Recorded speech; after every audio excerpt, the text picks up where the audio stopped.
సంగారెడ్డి జిల్లా జహీరాబాద్లో రాత్రి కురిసిన భారీ వర్షం బీభత్సం సృష్టించింది. ఉరుములు, మెరుపులకు తోడు ఈదురుగాలులు వీయడంతో చెట్లు విరిగిపడ్డాయి.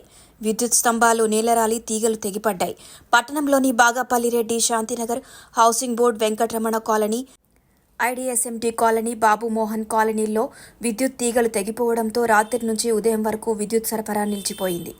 విద్యుత్ శాఖ, మున్సిపల్ అధికారులు తెల్లవారుజాము నుంచి పడిపోయిన చెట్ల తొలగింపు, విద్యుత్ తీగల పునరుద్ధరణ చర్యలు ప్రారంభించారు. పడిపోయిన చెట్లను జేసీబీ సాయంతో తొలగిస్తూ స్తంభాలకు తీగలు అమరుస్తున్నారు.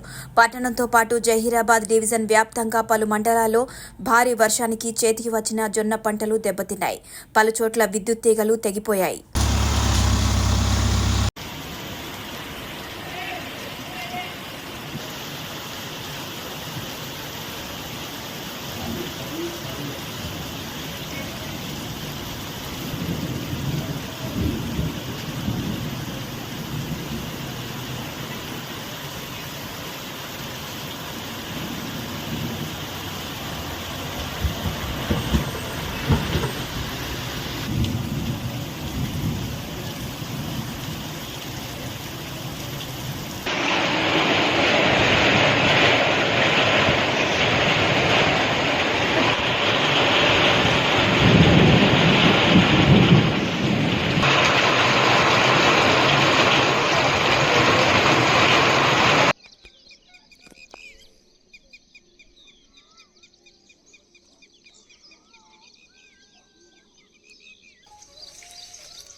Hi everybody, this is Kiriti Damaraju.